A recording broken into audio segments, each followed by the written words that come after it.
السلام علیکم، میں ہوں آپ کا ہوسٹ کیسر علی۔ دا ٹائم نیوز میں آپ کو خوش آمدید کہتے ہیں۔ آج بات کرتے چلیں ملک کے ان حالات کے بارے میں جو ابھی منظر عام پر چلتے آ رہے ہیں، ان حالات کے بارے میں جن پر ہمارے گھر پر بیٹھے مرد حضرات، بوڑھے اور خواتین، بچے سب خوف زدہ ہیں۔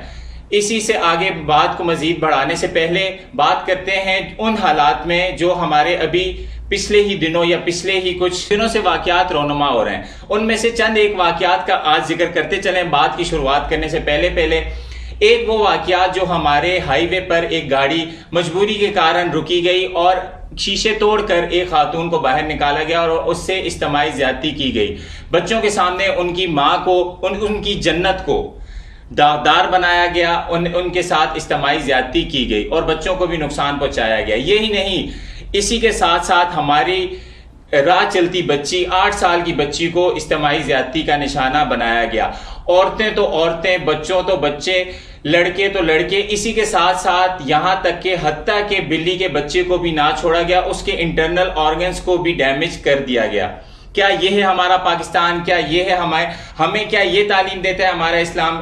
از this Islamic republic of Pakistan? یہ ہمارا کوشچن ہے۔ اسی سلسلے میں ہم اپنی بات کا شروعات کرتے ہیں۔ ہمارے ساتھ ہیں موجود مذہبی اسکالر گلفراز صدیقی۔ ان سے ہم آج کے کچھ سوالات کے بارے میں ان سے بات کرتے چلیں گے۔ آئیے ان سے پوچھتے ہیں۔ السلام علیکم، خیریت سے ہیں آپ؟ مولانا صاحب، مفتی صاحب، ہمارا آپ سے یہ سوال ہے کہ یہ جو ملک کے موجودہ حالات چل رہے ہیں، اجتماعی زیادتی لگ بھگ یہ 2 ہفتوں کے اندر ہمارے ملک میں بہت زیادہ ہو رہے ہیں، ان کے بارے میں آپ کیا کہنا چاہیں گے؟ ہمارا اسلام اس بارے میں کیا ہمیں تعلیم دیتا ہے؟ ان جو مجرم ہیں ان کے ساتھ کیا کرنا چاہیے، کیا رویہ ہونا چاہیے؟ سب سے پہلے تو کیسر علی صاحب، بہت شکریہ آپ کا کہ آپ نے اس ٹاپک پر ایک بہترین نقطہ جو میرا ہے اس حوالے سے آپ نے جاننے کی کوشش کی۔ سب سے پہلے میں 2 چیزیں عرض کرنا چاہوں گا۔ سب سے پہلے اس وقت جو واقعات رونما ہوئے اس ہفتے کے اندر میں ان کی مذمت کرتا ہوں، اور وہ لوگ جو اس میں ملوث ہیں سب کو کیفر کردار تک پہنچانے کی اپیل کرتا ہوں، اور انہیں سرعام سزا دی جائے، پھانسی دی جائے، تاکہ آئندہ ایسے واقعات رونما نہ ہوں۔ آپ نے جو سوال کیا کہ اسلام اس کے بارے میں کیا حکم دیتا ہے اور کیا کرنا چاہیے، میں یہ سمجھتا ہوں یہ 2 چیزیں اس کی بنیاد ہیں، بیسک ہیں، جس کی وجہ سے اس طرح کے واقعات رونما ہوتے ہیں۔ ایک بات تو یہ ہے کہ ہمارے ملک کے اندر لو ہے، ہمارے ملک کے اندر ایک قوانین ہیں، لیکن افسوس کی بات یہ ہے کہ اس پر عمل درآمد نہیں ہوتا۔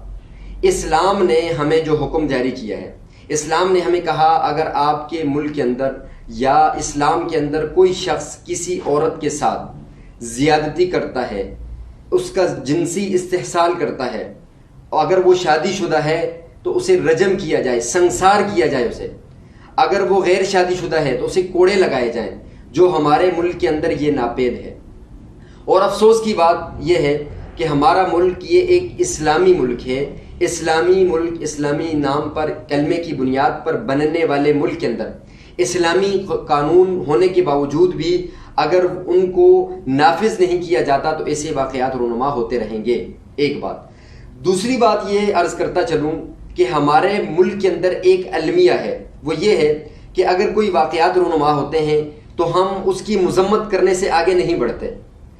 کتنا 1 ہفتہ تقریباً آلموسٹ ہو چکا ہے، آپ نے بڑی اچھی ایک بات کی کہ ایک بچے، یعنی جو چھوٹے بچے ہیں ان کے سامنے ماں جنت کا سما ہوا کرتی ہے، لیکن افسوس کی بات یہ ہے کہ ان بچوں کے سامنے ان کی جنت کو داغدار کیا گیا، ان کی جنت کو روندا گیا۔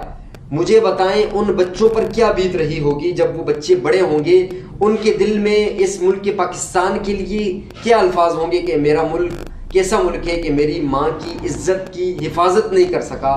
میں یہ سمجھتا ہوں کہ ہمارے جو ادارے ہیں، ہماری جو فورسز ہیں، انہیں ان میں کردار ادا کرنا چاہیے، ہمارے حکمرانوں کو اس میں کردار ادا کرنا چاہیے تاکہ آئندہ ایسے واقعات رونما نہ ہوں۔ اور اگر شرعی طور پہ جو سزائیں جو اللہ تبارک و تعالیٰ نے نبی علیہ الصلوۃ والسلام نے نافذ کی تھی، اور اس دور میں بھی اگر وہ نافذ العمل ہو جائیں تو میں سمجھتا ہوں